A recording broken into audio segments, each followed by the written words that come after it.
오라 우리가 여호와께 노래하며 우리의 구원의 반석을 향하여 즐거이 외치자. 우리가 감사함으로 그 앞에 나아가며 시를 지어 즐거이 그를 노래하자. 여호와는 크신 하나님이시요 모든 신들보다 크신 왕이시기 때문이로다. 아멘.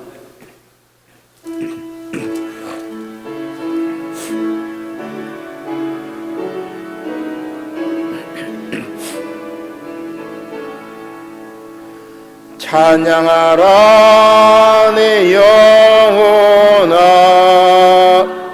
찬양하라 내 영혼아. 온 마음과 정성 다하여 주 찬양하라. 경배하라 내 영혼아, 경배하라 내 영혼아. 온 마음과 정성 다하여 주 경배하라.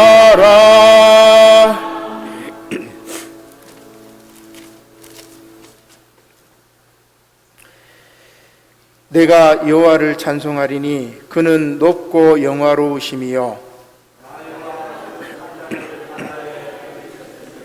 여호와는 나의 힘이요 노래시며 나의 구원이시로다.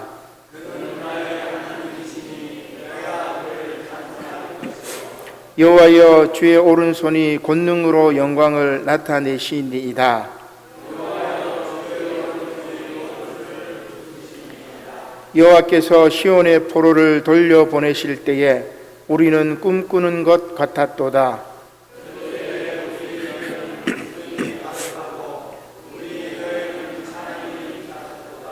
그때에 문나라 가운데에서 말하기를 여호와께서 그들을 위하여 큰 일을 행하셨다 하였도다.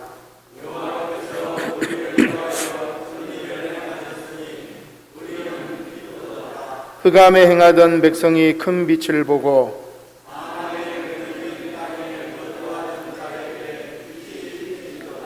주께서 이 나라를 창성하게 하시며 나의 기업 이스라엘이여 복이 있을지어다 하실 것임이라. 아멘.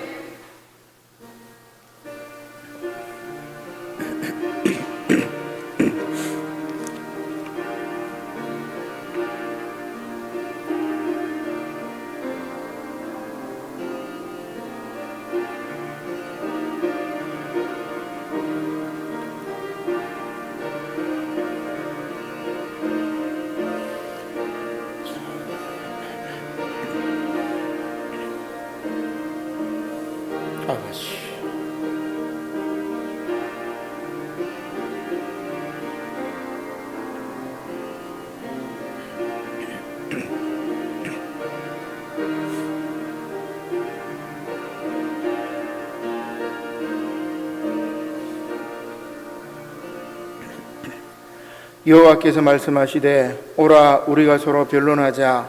너희의 죄가 주홍 같을지라도 눈과 같이 이어질 것이요 진홍같이 붉을지라도 양털같이 희게 되리라는 말씀에 의지하여 이 시간 저와 여러분들의 모든 죄가 예수 그리스도의 이름으로 사해졌음을 선언합니다. 아멘. 나는 전능하신 아버지 하나님 천지의 창조주를 믿습니다. 나는 그의 유일하신 아들 우리 주 예수 그리스도를 믿습니다. 그는 성령으로 잉태되어 동정녀 마리아에게서 나시고 본디오 빌라도에게 고난을 받아 십자가에 못 박혀 죽으시고 장사된 지 사흘 만에 죽은 자 가운데서 다시 살아나셨으며 하늘에 오르시어 전능하신 아버지 하나님 우편에 앉아 계시다가 거기로부터 살아있는 자와 죽은 자를 심판하러 오십니다. 나는 성령을 믿으며 거룩한 공교회와 성도의 교제와 죄를 용서받는 것과 몸의 부활과 영생을 믿습니다. 아멘.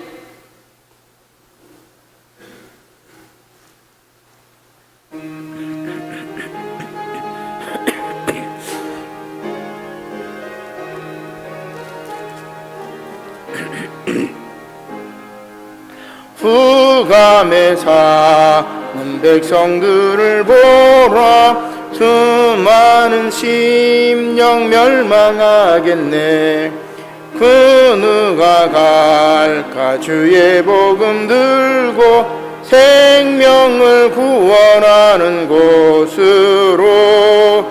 큰 권세 주께 있으니 큰 권세 주께 있으니 너는 가서 주의 복음 전하라. 주가 너 항상 지키리라. 구원의 문은 넓게 열렸으니 십자가 군병 일어나거라. 너희의 힘을 하나로 뭉쳐서 죄악의 쇠사슬 끊어라.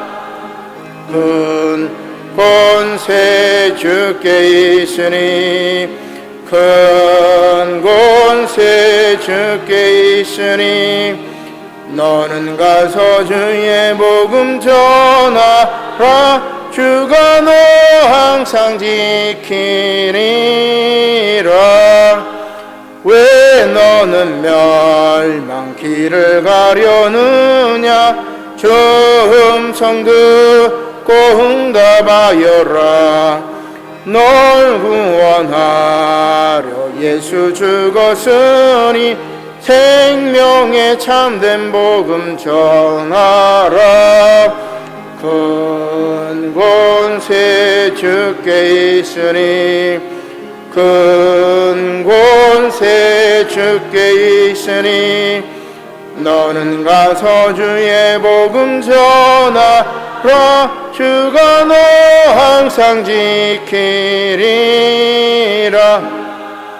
온 천하 만민 승리의 그날에 영광과 찬송 주께 드리네.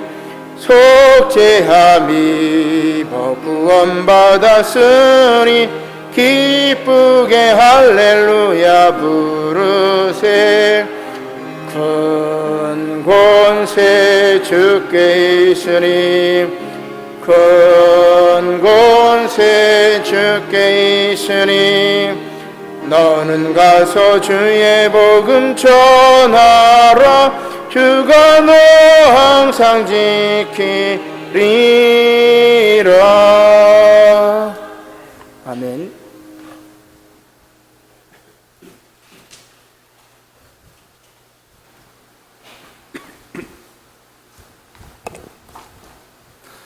기도드리겠습니다. 태양보다 밝은 하늘나라 보좌에서 쉬지도 않으시고 졸지도 않으시고 불꽃 같은 시선으로 우리들을 지켜보시고 보살펴 주시는 아버지 하나님께 감사를 드립니다. 주님의 날에 이곳에서 성도들이 모여서 하나님께 찬양과 기도를 드리시도록 허락하여 주심을 감사를 드립니다. 오늘 이 예배를 습관적으로 드리는 예배가 아니고 신령과 진정으로 드리게 하시고 하나님을 기뻐하는 감사와 은혜의 감격으로 드리게 하여 주시옵소서. 오늘은 평화통일주일입니다. 아직도 북쪽에서는 하나님을 모르고 하나님을 멸시하는 공산주의가 장을 하고 있습니다. 70년 동안 같은 민족이 서로에게 총칼을 대고 대치하고 있습니다. 아버지 하나님, 이 민족을 불쌍히 여겨 주시옵소서. 주님, 이 민족을 불쌍히 여겨 주시옵소서. 하루바삐 북녘 땅의 공산주의가 붕괴되게 하시고 아버지 하나님 은혜로서 평화통일이 되어 이 민족이 함께 아버지를 경외하고 예배드릴 수 있는 민족이 되게 주님 은혜를 허락하여 주시옵소서. 사랑이 충만하신 아버지 하나님, 지금까지 남부산 용회를 보살펴 주시고 코로나가 만연한 이 세상에서 저희 성도님 한 분 한 분 지켜주신 은혜를 감사를 드립니다. 특별히 육신의 연약함과 원치 않는 질병으로 고통받는 성도님들이 계십니다. 아버지 하나님, 예수님의 보혈의 권세로서 강건한 육체로 걸어나게 하시고 새로운 건강을 얻게 하시고 이로써 하나님을 더욱 경외하고 이웃을 사랑하는 복된 그리스도의 새 인생으로 주님께서 은혜를 내려 주시옵소서. 이 시간 아버지께서 저에게 주시는 성령의 말씀을 전하시는 목사님을 축복하시고 그 증거하는 말씀이 저희들 심령의 능력의 말씀이 되게 하셔서 모든 성도님들 직장과 가정과 개인적으로 세상에서 넉넉히 이기는 능력이 되게 하시고 또한 아버지께서 예배하신 복을 차고 눌려서 넘치게 부어 주시옵소서. 예배를 위하여 보이지 않게 봉사하는 성도님들이 있습니다. 성도님들 축복하시고 아버지께서 엄밀하게 건강의 복과 재정의 복과 세상의 복으로 갚아 주시옵소서. 이 예배의 모든 영광과 존귀는 하나님께서 홀로 받으시옵고 이 모든 기도를 지금도 계시고 전에도 계셨고 앞으로도 오실 전능하신 예수님 이름으로 기도드립니다. 아멘.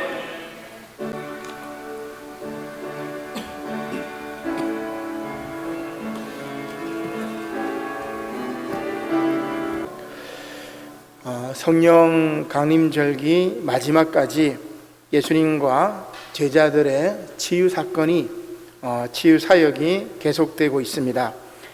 우리가 지난주에는 나면서 못 걷게 된 이가 나음을 받았고 또 자신이 구걸했던 이들이 있는 성전에 들어가 하나님을 찬양했던 말씀을 살펴보았습니다. 그리고 이러한 치유의 시작은 예루살렘 성전에서 흘러나오는 생명수라고 말씀드렸죠. 오늘로 이야기하면 우리 교회에 사랑이 넘쳐서 그 사랑이 세상으로 흘러들어가 이 세상을 치유하는 것입니다. 오늘 세 번째 말씀도 치유 사건이 계속되는데 못 듣는 자의 귀가 열리고 맺힌 혀가 풀리는 그러한 치유 사건입니다. 먼저 복음서 말씀은 예수님께서 기먹고 말 더듬는 자를 고치시는 이야기입니다. 그런데 구약 말씀에 우리가 읽었지만 이사야 선지자는 잘 듣고 잘 봐도 기머거리와 소경이라고 이스라엘 백성들을 책망합니다. 왜냐하면 하나님의 말씀을 제대로 듣고 그 말씀에 순종하지 아니하면 봐도 못 보는 것이고 들어도 못 듣는다는 그러한 뜻이기 때문에 그렇습니다. 자, 그렇다면 어떻게 해야 돼요? 제대로 봐야 되겠습니다. 제대로 들어야 합니다. 이를 위해서 서신서인 로마서 말씀에서 사도 바울은 뭐라고 이야기를 하죠? 먼저 제대로 전하라고 이야기를 합니다. 믿음은 들음에서 나죠. 제대로 전해야 제대로 부르고 올바로 증거해야 올바로 듣는다는 그런 말씀입니다. 결국 오늘 세 번 말씀은 단순히 귀가 열리고 맺힌 혀가 풀리는 치료 사건을 넘어서서 제대로 된 소통과 치유 사건을 통해서 참된 회복이라는 것이 무엇인지를 잘 보여주는 말씀입니다. 특별히 오늘은 교단총회가 지정한 평화통일주일이죠. 날짜도 오늘이 8월 15일 광복절이기도 합니다. 남과 북이 또한 북과 미국이 서로 들을 수 있는 귀가 있기를 바랍니다.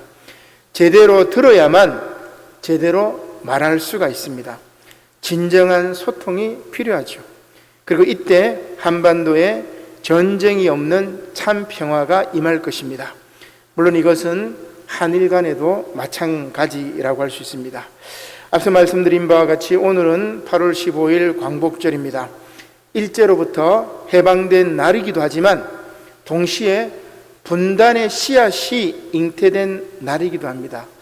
아마 작년에 이제 제가 말씀드렸던 것 같은데 8월 15일 평화통일주일날 강국이 우리 힘으로 되지 않았기 때문에 우리가 비극을 겪고 있다고 이야기를 했죠. 전범이었던 일본이 분할된 것이 아니라 독일처럼 우리나라가 남북으로 갈라진 것은 참 이게 이해할 수 없는 일이죠. 우리가 힘이 없었기 때문에 이렇게 되었다, 그런 이야기를 한 적이 기억이 나는데, 8.15 강복은 해방의 날이기도 하지만 동시에 분단의 씨앗을 품었던 날이기도 합니다. 어떻게 보면 일본의 침략과 패망, 그리고 그 이후 신탁 통치로 인한 비극이 6.25 전쟁의 원인이 되었고, 지금까지 전쟁의 아픔과 분단의 비극이 이어지고 있는 것입니다. 잘 아시다시피 우리 한번 넘겨볼까요? 신탁 통치, 절대 반대, 이렇게 하고 있는데, 신탁 통치란 유엔의 신탁을 받은 국가가 유엔 총회 및 신탁 통치 이사회의 감독을 받아 일정한 지역이 자체 통치 능력을 갖출 때까지 대신 통치해 주는 그런 제도를 말합니다. 따라서 미국은 남한을, 소련은 북한을 대신 통치하게 된 것이지요. 우리가 그때는 이제 미군정 치하라고 이야기합니다.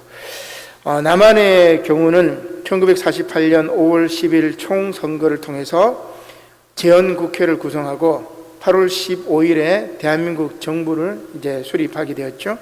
초대 대통령은 우리가 잘 아시는 바와 같이, 여러분들이 잘 아시는 바와 같이 이승만 대통령입니다.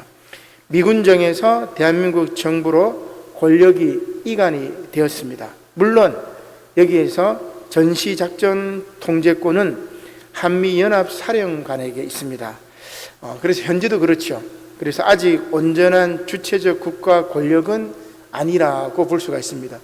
우리가 전시에, 평상시에는 이제 군 작전 통제권이 대통령에게 있지만은 전쟁이 일어나면은 대통령이 군인들을 통솔할 수가 없어요. 한미연합사령관에게 있는 거죠. 그래서 어떻게 보면 군사력에 있어서 우리가 주체적인 권력이 아니라는 것을 알 수가 있습니다. 아무튼 분단 상황에서 좌우 이념 갈등, 그리고 남북 갈등은 고조되었고, 주변 강대국들의 힘의 논리에 의해서 비극적인 민족 상잔의 비극인 6.25 전쟁이 일어나게 되었습니다. 이후에 전쟁 당사자인 미국과 북한, 우리는 뭡니까? 군 통수권이 없었기 때문에 중국, 요 3자가 선언을 하게 됩니다.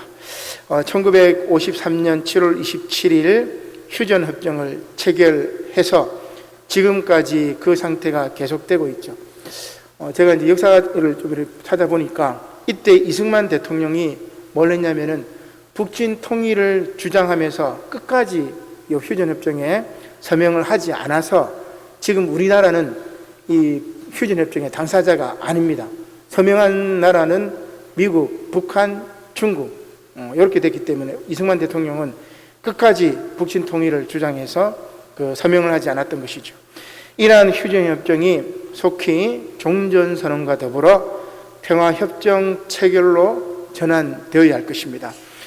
우리가 주보에 보면은 매주 수요일마다 한반도의 평화를 위해서 이렇게 기도합니다. 그래서 이 땅에 예수님의 사랑으로 평화가, 그리고 평화협정이 체결되기를, 북한의 비핵화는 물론 우리 남한에도 이 핵을 벗어나야 된다, 이런 기도를 하고 있는데 바로 그런 상황이죠. 결국 일본의 침략과 민족의 분단은 상대방의 아픔에 공감하는 참된 소통이 없기 때문에 일어난 것입니다.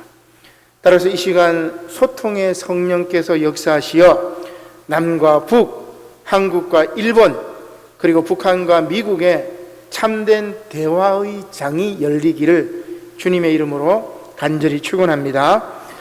먼저 복음서 말씀을 보겠습니다. 예수님의 전도 여행과 치유 사역이 국내외 할 것 없이 온 지역에서 계속됩니다. 시돈이나 두로, 이것은 이 페니키아 쪽 나라의 도시이기 때문에 갈릴리만 예수님께서 복음을 전한 것이 아니에요. 이방 땅에도 가서 복음을 전하셨죠. 마가복음 7장 31절입니다.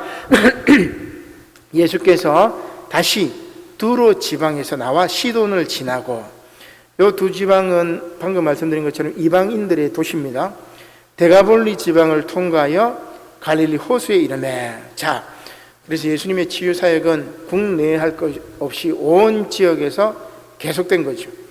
자, 이렇게 전도를 하시고 갈릴리 호수에 돌아왔을 때 사람들이 귀 먹고 말 더듬는 자를 데리고 예수님께 나와서 고쳐주기를 바랬던 것입니다. 자, 그때 예수님께서 그 사람을 따로 데리고 어떻게 하셨죠?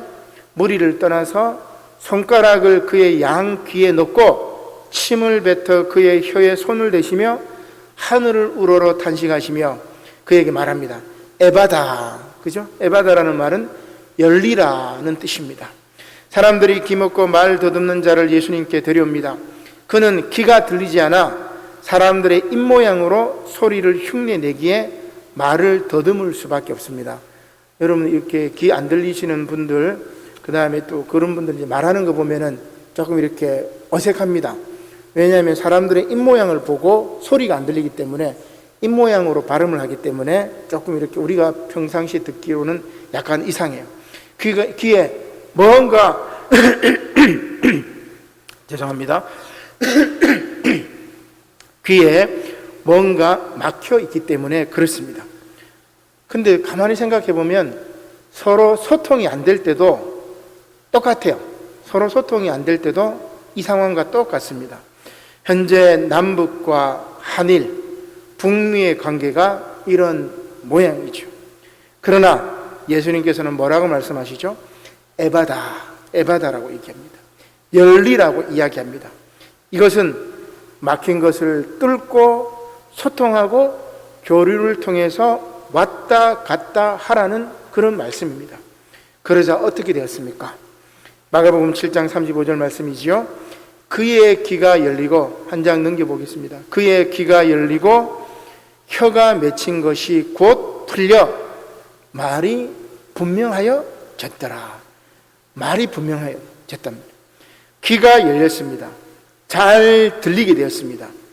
잘 들으니 혀도 풀렸습니다. 서로 소통할 수 있게 된 것입니다. 이 말씀에서 못 듣는 사람이 듣고 말 못하는 사람이 말한다라는 말씀은 무슨 뜻일까?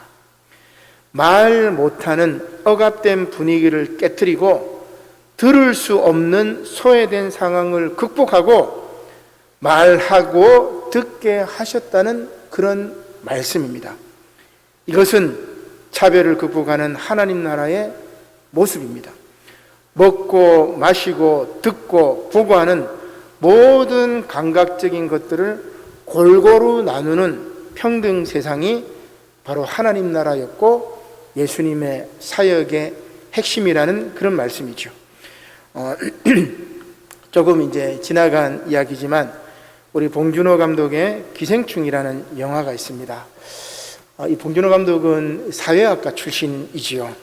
그래서 이 감독 영화를 이렇게 보면은 어려운 게 없어요. 노골적으로 현실을 비판하고 있기 때문에 굉장히 쉽습니다.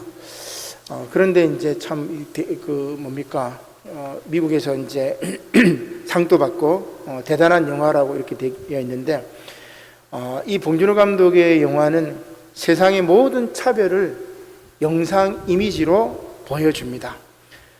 봉준호 감독의 출세작이 뭐냐면 살인의 추억. 그래서 화성 연쇄 살인 사건 그 범인이 이제 자백을 했죠. 그래서 엉뚱한 사람을 한 20몇 년 동안 이제 가둔 적이 있었는데 그 사람이 이제 자백을 한 겁니다. 그 화성 연쇄 살인 사건을 이제 모티브로 해서 만들었던 영화가 살인의 추억인데 이것은 국가의 차별을 보여줍니다. 괴물이라는 영화는 미국의 차별을 보여주죠. 그리고 마더라는 영화가 있어요. 김혜자 씨가 나와서 이렇게 춤추는 그 장면이 있는데 모성의 차별을 보여줍니다. 옥자라는 영화는 동물에 대한 차별입니다. 그리고 설국열차라는 영화는 수평적인 차별, 앞칸에 있는 기득권자와 꼬리칸에 있는 민중들, 이 차별을 보여주죠. 그 다음에 이제 기생충은 뭐냐면은 바로 수직적인 차별입니다. 그래서 위에 있는 사람하고 지하에 있는 사람, 2층 집에 있는 사람과 지하에 있는 사람, 이런 이제 차별을 보여주죠. 그래서 봉준호 감독 영화는 너무 쉬워요. 딱 보면은 차별을 정확하게 보여주는데, 이런 영화들이 이제 상을 받는 것을 보면은 우리 사회가, 이 지구촌이 정말 양극화가 심화되었고 차별이 심화되었기 때문에 이런 기생충이라는 영화를 통해 가지고 뭔가 경각심을 울리려고 하지 않았을까. 예술가들이 그런 것들을 통해서 이야기를 하고자 하지 않았나, 저는 그렇게 생각해 봅니다. 영화의 내용은 여러분들 아시겠지만 박 사장 이성균 씨가 역할을 했죠. 또 그의 부인 연교 조효정 씨가 역할을 했습니다. 그 집에 이제 기사인 기택 송강호 씨가 이렇게 했죠. 그리고 이 주인공 그 박 사장과 그의 부인이 송강호 가족들에게 나는 이 냄새를 맡아요.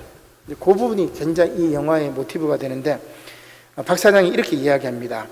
한번 화면을 한번 넘겨보겠습니다. 노인 냄새도 아니고 오래된 무말랭이 행주 삶을 때 나는 냄새, 지하철 타면 나는 냄새 말이야. 그런데 이 냄새가 선을 넘습니다. 그래서 이제 박 사장이 자기 이제 차 기사였던 송광호가 이제 같이 타고 있으니까 대화할 때 보면 선을 안 넘어요. 당신은 사장이고 나는 뭡니까 기사입니다. 이렇게 뭡니까 선을 넘지 않아요. 그래서 굉장히 좋아합니다.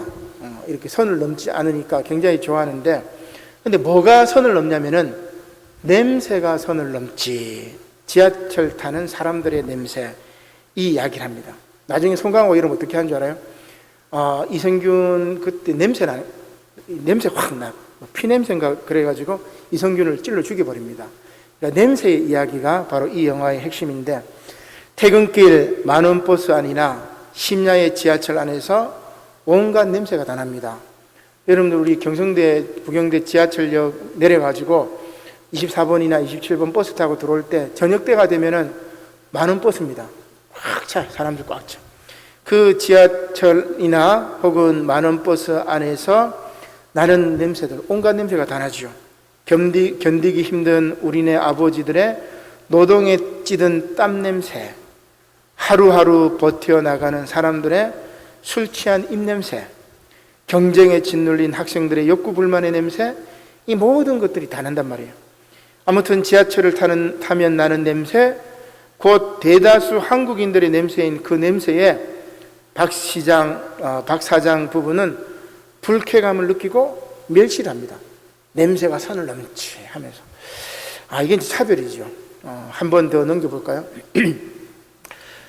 이 감성의 분할이라는 책인데, 제가 조금 어려운 책이라서 설교문에는 조금 어렵게 되어 있지만 간단하게 말씀드리려고 합니다.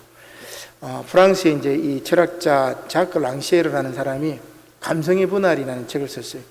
원래 번역이 조금 이제 잘못되었는데, 감각적인 것을 나누자, 이렇게 번역을 하는 게 제대로 된 것 같아요. 감각적인 것은 이런 뭐예요? 우리는 오감이 있죠. 보고, 냄새 맡고, 맛보고, 듣고, 만지고, 오감이 있단 말이에요. 그죠? 식스센스, 육감은 또 다른 영역이겠지만은, 먹고, 맛보고, 듣고, 보고, 만지고, 느끼고, 이런 감각적인 것들, 감성적인 것들이 제대로 여러분 나누어져 있을까요? 우리 사회에? 그렇지 않습니다. 시간이 없어서 오페라 공연 볼 수 없는 사람이 있고, 돈이 없어서 오페라 공연을 볼 수 없는 사람들이 있단 말이에요. 그래서 이 랑시에르가 뭐라고 얘기하냐면은, 정치라는 것은 못 보는 사람들이 제대로 보게 만들고, 못 듣는 사람, 음악회 연주를 들을 수 없는 사람, 시간이 없어서 들을 수 없는 사람, 그 다음에 돈이 없어서 들을 수 없는 사람, 이들도 그것을 보여주게 하는 것이 정치다, 이렇게 얘기해요. 여러분 놀랍죠? 이게 참다운 정치라는 겁니다. 근데 또 다른 이제 치안이라는 말이에요. 치안이라는 것은 이 사람이 이제 이렇게 이야기하는데, 기존 사회 질서를 유지하는 것에 목표를 두고 이해가 상충하는 개인과 집단 사이에 조정을 통해 가지고 합의를 이끌어내는 것. 이게 이 치안이라고 얘기해요. 정치라는 것은 배제된 자들이 그 배제된 자기의 몫을 분할받는 것, 나누어 갖는 것, 이렇게 얘기합니다. 자, 그러면 여러분, 지난주인 성령 강림절 11째 주부터 계속되는 말씀이 바로 이것이죠. 못 걷는 자, 못 듣는 자, 못 보는 자, 병든 자들이 걷고 듣고 보고 치유함을 입는 것이 바로 감성의 분할이고 감각적인 것의 나눔이고, 예수님께서는 이것을 당하신 거예요. 놀랍지 않습니까? 예수님은 감각적인 것인 보고 듣고 맛보고 느끼는 것을 배제당한 이들에게 다가가 새 세상을 보여주고 하나님의 복음을 들려주고 생명의 떡을 맛보게 하고 사랑의 연대를 느끼게 해주셨던 겁니다. 예수님의 이야기를 참 철학자들은 이 정치 용어로 이렇게 어렵게 막 설명했어요. 근데 쉬운 것, 그냥 예수님이 하셨던 일이 바로 이 랑시에르가 하고자 했던 그 일이라고 할 수가 있습니다. 예수님의 정치, 곧 하나님 나라의 진정한 정치는 오늘 우리가 살고 있는 자본주의의 치안을 넘어서서 제국의 힘에 의한 평화, 팍스 로마나를 넘어서서 예수 그리스도의 사랑을 기반으로 한 평화에서 시작이 되는 것입니다. 물론 앞서 말씀드린 영화 기생충은 안타깝게도 이러한 하나님 나라를 마지막에 이제 판타지로 이렇게 보여줍니다. 눈 내리는 판타지로 이렇게 보여주는데, 다음 이제 그 봉준호 감독의 영화가 판타지를 넘어서 현실에 어떤 대안을 줄까 저는 이제 궁금하면서 기다리고 있는데, 봉준호 감독의 차기작이 이제 기대가 되는 이유도 바로 여기 있습니다. 자, 다시 말씀으로 돌아가 보겠습니다. 한 장 넘겨 보겠습니다. 마가복음 7장 36절에 자, 이렇게 치유를 한 다음에 예수님께서 뭐라고 이야기하십니까? 경고합니다. 아무에게도 이르지 말라. 그죠? 이게 제가 지난 시간에 말씀드렸던 메시아 비밀론입니다. 예수님께서 십자가에 못 박히시고 하나님 나라에 완성하기 전까지는 요 일을 이제 비밀로 이렇게 하는 거죠. 그런데 비밀로 하면 할수록, 경고하실수록 그들이 더욱 널리 전파해요. 더 전파합니다. 지난주 말씀처럼 아직 예수님의 때가 아니기에 아무에게도 이르지 말라고 하셨지만, 그러나 발 없는 말이 천리를 갑니다. 경고하면 할수록 이 놀라운 치유 사건은 더 널리 전파되는 것입니다. 따라서 사람들이 심히 놀라 이르되 그가 모든 것을 잘하였도다. 모든 것을 잘하였도다. 못 듣는 사람도 듣게 하고 말 못하는 사람도 말하게 한다 하니라. 단순히 그죠? 귀가 열리고 말하게 하고 이것을 넘어서서 예수님의 치유 사건은 치료 사건을 넘어선다고 했잖아. 그죠? 그 사회에서 소통이 되지 않았던 그 사회가 서로 소통하게 만들었다는 거예요. 자기의 몫을 분배받지 못했던 사람들이 자기 몫을 분배를 받고 나눔을 이렇게 갖게 되었다는 그런 말씀이죠. 이렇게 예수님의 치유 사건은 못 듣는 자의 귀를 열게 하고 맺힌 혀를 푸는 사건입니다. 그런데 구약 이사야 말씀은 잘 듣고 잘 보아도 기머거리와 맹인이라고 책망합니다. 말씀을 보겠습니다. 우리 개역 개정이 조금 어렵게 번역이 되어 있는데 공동 번역이 반어법을 씁니다. 반어법 의문문을 써요. 그래서 여러분 딱 보면은 바로 이렇게 이해가 됩니다. 자, 공동 번역으로 제가 보겠습니다. 기머거리들아 들어라. 소경들아 눈을 똑바로 뜨고 봐라. 내 종과 같은 소경이 또 있으랴. 여기서 내 종은 누구겠어요? 이스라엘 사람 말하는 겁니다. 이스라엘은 하나님의 종인데 이 이스라엘이 소경이라는 이야기예요. 내가 보낸 심부름꾼과 같은 기머거리가 또 있으랴. 심부름꾼은 누굽니까? 이스라엘 사람들이기도 하지만 궁극적으로 하나님이 보내신 선지자이기도 하고 제사장이기도 하고 종교 지도자들이기도 하겠죠. 내가 보낸 심부름꾼들이 기머거리란 말이에요. 그래서 반어법 의문으로 씁니다. 내가 보낸 심부름꾼과 같은 기머거리가 또 어디 있으랴? 있다는 말이에요. 나의 사명을 띠고 가는 자와 같은 소경이 또 있으랴. 하나님의 사명을 가지고 가는데 소경이란 말이에요. 그 사명을 제대로 감당하지 못했다는 말입니다. 야훼의 종과 같은 기머거리가 또 어디 있으랴. 나의 종이라고 얘기하고 하나님 믿는다고 얘기하고 예수님 믿는다고 얘기하지만 기머거리란 말입니다. 너는 눈이 있어도 보지 못하는 청맹관이, 귀가 있어도 듣지 못하는 귀머거리다 하면서 이스라엘 백성들이 불순종했을 때 하나님이 그렇게 책망하는 거예요. 너는 눈이 있어도 못 보는구나. 너는 귀가 있어도 못 듣는구나. 너는 입이 있어도 제대로 옳은 말을 하지 못하는구나. 이런 이야기죠. 자, 이렇게 책망을 하게 됩니다. 자, 그래서 오늘 서신서에 나오는 사도 바울에 의하면 이스라엘 백성들은 예수님을 믿음으로써 구원받는 복음을 거부하고 율법의 행위를 통한 자기 의를 세우려고 하였습니다. 바울은 유대인들을 구원하고자 율법으로 말미암은 의와 믿음으로 말미암은 의를 대조시키며 기독교의 구원론을 설명하고 있죠. 그래서 우리가 옛날에 이제 로마서 공부할 때 바로 그렇게 얘기했어요. 교리가 일치되어야만이 로마 교회의 지원을 받아서 바울이 저 땅끝 스페인까지 가서 복음을 전할 수 있잖아요. 그래서 로마 교회는 바울이 선교해서 지은 교회가 아닙니다.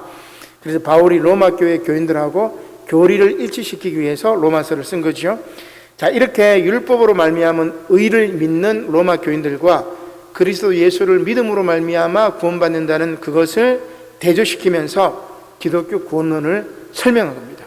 그리고 그 구원론의 핵심은 그리스도 예수 안에 나타난 믿음의 의며 그것은 차별이 없다. 차별이 없다. 선민이라고 더 구원해주고 그 다음에 이방인이라고 구원 안 해주는 것이 아니라 예수 그리스도 안에 있는 이 하나님의 무로 말미암은 의는 모든 사람을 차별 없이 사랑하는 의라고 딱 이야기를 합니다. 사실 여러분들 유대인들은 이방인들을 차별합니다. 이방인들을 차별해요. 자신들이 선민이라고 생각하기 때문에 그렇습니다. 율법을 지킨다고 생각하기 때문에 율법주의에 빠집니다. 우리 개신교인들이 율법주의에 많이 빠질 때가 있어요. 내 의를 내세울 때가 많이 있단 말이에요. 절대 그게 아니라고 바울이 이야기합니다. 따라서 율법주의에 빠지고 다른 사람을 차별하면은 다른 것을 틀리다고 생각을 해버리죠. 그렇습니다. 사람들은 다름을 틀림으로 이해하고 서로 다른 차이를 차별하는 것에 익숙해져 있습니다. 우리나라 사람들에게는 북한과 북한 사람들에 대한 선입견과 차별의식이 존재하죠. 이것은 분단과 전쟁의 아픔이 자연스럽게 반영되어 있기 때문에 그렇습니다. 아마도 이제 50년 전쟁 이전에 태어나셨던 분들, 어린 시절에 전쟁의 고통, 그리고 자라면서 이제 전쟁의 고통을 받으신 분들 이렇게 보면 참 이해가 되죠. 제가 피정기간 동안 제가 태어난 강원도 철암을 갔었습니다. 우리 아이들을 데리고. 그래서 그곳에 이제 보다바 탄광촌인데, 참, 저는 이제 저희 아버님하고 형님이 경주에 이제 계시다가 참 먹고 살 게 없어가지고 그 당시에 이제 뭐 7, 80년대 강원도 이제 탄광이 개발되면서 석탄 캐로 이제 막 강부로 이제 간 것 같아요. 저는 이제 강부라고 생각했어요. 근데 보니까 그 보다바라는 곳이 있어요. 철암이 있고, 그러면 이제 탄광총에 들어갈 강부들은 몸이 좀 건강한 사람이 들어가요. 그리고 나이가 많거나 뭐 나이가 어리거나 몸이 건강하지 못한 사람들은 강부도 못 돼. 제가 이번에 가서 이제 그걸 이제 깨달았다기보다는 참 느끼면서 참 서글픈 생각이 들었는데, 아버님하고 그 형님이 저보다 나이가 22살이나 많으니까 뭐 아버님은 더 많아요. 엄청 많습니다. 그러니까 그 아버님하고 형님이 그 탄광촌에 가서 이제 강부가 되려고 했는데 아마 강부가 못 된 것 같아요. 그래서 그 보다바라고 여러분 철암에 가보시면은 그 산꼭대기 이렇게 돼 있어요. 지금은 이제 나무도 이제 산이 좀 되어 있지만 이렇게 천막 같은 거로 덮어놨더라고요. 거기에 이제 마을이 있었어요. 제가 태어난 곳이 거기입니다. 지금은 이제 그게 이제 마을이 없어졌고, 근데 그 마을에 이제 광부가 못 되니까 이 사람들이 먹고 살려니까 집을 지어야 되겠잖아요. 그래서 합판댁이나 이런 거 주워가지고 그 산 비석에다가 대충 이렇게 집을 짓고 사는 거예요. 그리고 이제는 일을 해야 되는데 광부가 못 되니까 어떻게 했냐면 저희 모친이 이제 엄지손가락이 이렇게 막 휘었어요. 제가 옛날에 물어보니까 이제 이게 석탄이 굴러 떨어져가지고 맞아가지고 이렇게 휘었다고 얘기를 하시던데, 그래가 어머님이 그 이제 저녁이 되면은 그 석탄들 이렇게 캐고 나면 찌꺼기가 있어요. 그거 이제 막 이렇게 막 붓는단 말이에요, 기계에서. 그럼 그거 주워가지고 빻아가지고 그 연탄 만들어가지고 그렇게 먹고 사셨던 거예요. 그 제가 이제 가서 보니까 이제 그 이제 철암이 관광지로 바뀌어가지고 그 이야기하시는 분이 있더라고요. 제가 물어보니까 이제 보다바도 아래 보다바가 있고 윗 보다바도 있고 뭐 그런 이야기를 해요. 그러면서 그 보다바 사람들은 강부가 못 돼가지고 그리고 집이 없어서 거기 판자촌 짓고 살았다. 그 얘기를 제가 들었어요. 그래서 너무 충격적이었습니다. 우리 아버님하고 형님이 참 이 강부도 못 됐구나. 그 강부들이 이제 막장에 들어가가지고 막 일하고 그러잖아요. 그 막장도 못 들어가는 사람이 있어요. 그래서 여자들이 대신 석탄 줬다가 손가락 부러지고 그렇게 먹고 살았구나. 그걸 이제 느끼면서 어떻게 보면 이제 제 뿌리가 제가 초등학교 2학년 때, 초등학교 4학년 2학기 때 이제 부산으로 전학을 왔기 때문에 어린 시절에 이제 좋은 추억만 있지 그런 내용은 몰랐어요.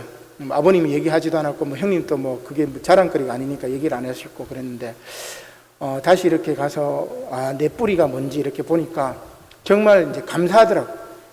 이 강원도 이 완전 총구석에다가 더 총구석인 그 탄광촌에 그 애가 참 하나님이 목회자로 세우시고 이렇게 하신 걸 보니까 참 저는 그때 너무너무 이제 감격적이어가지고 하나님의 은혜가 이렇게 크시구나 이런 생각을 느낀 적이 있는데 하나님의 구원에는 차별이 없어요. 만약에 다 차별이 있다면은 저 같은 사람은 아마 그 강원도 살다가 어릴 때 제가 참 욕을 많이 해가지고 경주에도 가면은 욕쟁이 왔냐고 뭐 어른들이 그렇게 얘기를 해요. 그 욕을 많이 잘했기 때문에 아마 저는 그 깡패가 되지 않았을까 그런 생각을 해보는데, 하나님이 저를 붙드시지 않았으면은 뒷골목에서 얼마나 나쁜 짓 했을까 그런 생각이 탁 들더라고요. 그래서 하나님의 이 차별 없는 사랑이 나를 이렇게 움직이셨고 나를 이렇게 하셨구나, 그걸 많이 이제 느끼고 왔습니다. 자, 이 구원에는 차별이 없습니다. 유대인이나 헬라인이나 차별이 없습니다. 장애인이나 비장애인이나 차별이 없습니다. 부자나 가난한 자에게도 차별이 없고 여자나 남자도 차별이 없고 어린아이와 어른도 차별이 없습니다. 모든 사람이 한 분이신 주님을 믿고 그의 이름을 부르면 구원을 받고 부요함을 얻을 것입니다. 이것은 저 북녘 동포들도 마찬가지입니다.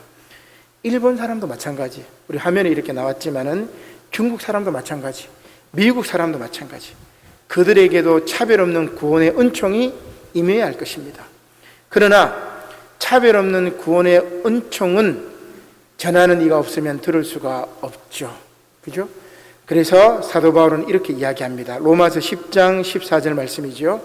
그런즉 그들이 믿지 아니하는 이를 어찌 부르리요? 듣지도 못한 이를 어찌 믿으리요? 전파하는 자가 없이 어찌 들으리요?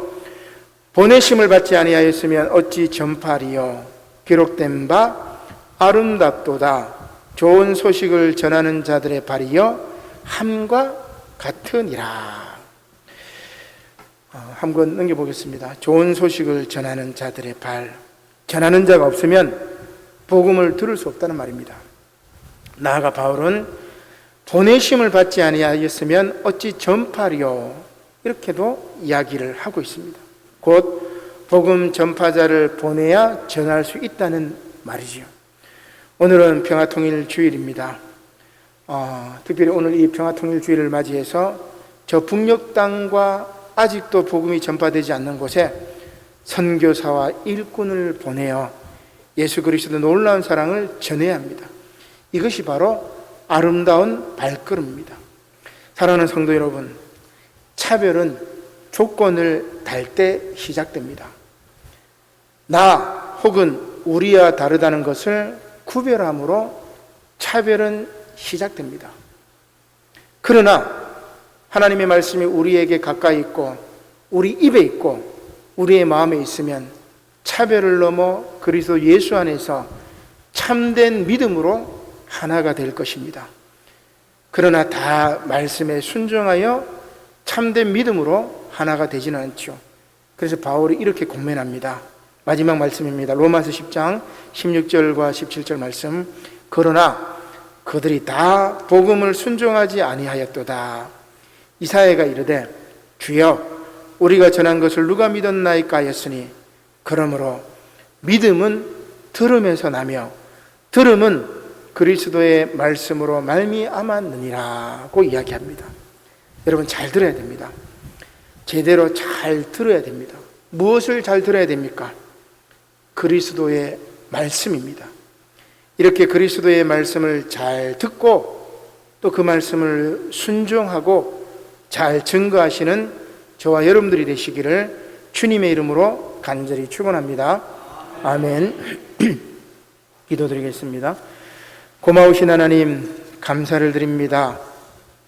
오늘 말씀과 같이 너희 못 듣는 자들아 들으라, 너희 맹인들아 밝히 보라 말씀하셨던 주님의 그 책망을 듣습니다.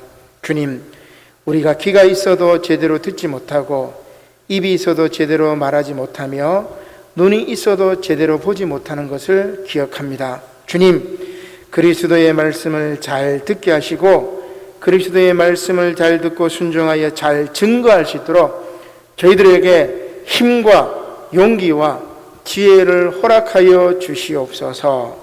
감사를 드리며 예수님의 이름으로 기도드립니다. 아멘. 다 함께 자리에서 일어나시어 결단 찬송, 찬송가 185장 1절만 부르시겠습니다.